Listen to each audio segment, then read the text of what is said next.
আমার নম্বর। তখন আমি বললাম যে আমার ছেলে কই, তোমরা কাই বাবা?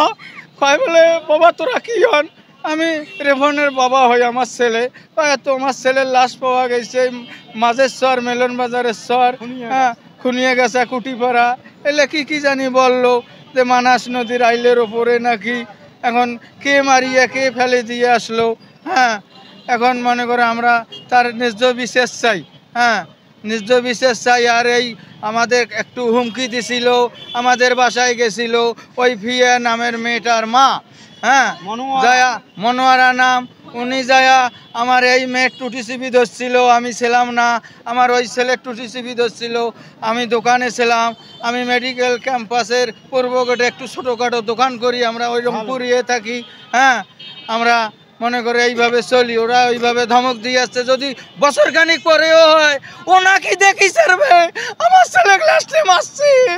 আমি ন্যায্য বিচার চাই সবাই রেখেছে, সব ছোট বড় যারাই আছেন, হ্যাঁ, সবাই আমার ছেলের ন্যায্য বিচার নিয়ে দেন। আমি ন্যায্য বিচার চাই। আমার ছেলেকে এইভাবে মারলো কেন?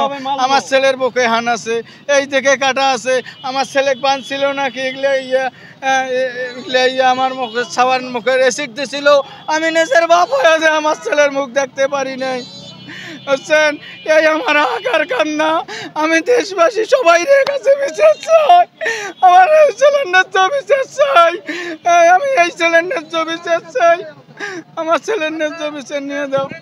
আমার ছেলের মনে করো শুক্রবারে বাসার থেকে বাইর হয়েছে 4টার দিকে, মোবাইল করছে কোন মেয়ে জানি পিয়ানাকে। হ্যাঁ, তখন আমার ছেলে চলে গেছে ওর আম্মুর কাছে 200 টাকা নিয়ে।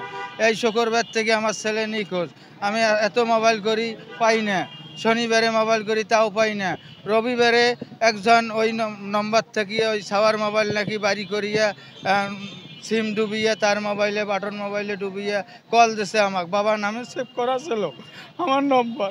তখন আমি বললাম যে আমার ভয়ানকভাবে মেরে ফেলা হয়েছে। আমরা এই খুনিদের দৃষ্টান্ত শাস্তি চাই।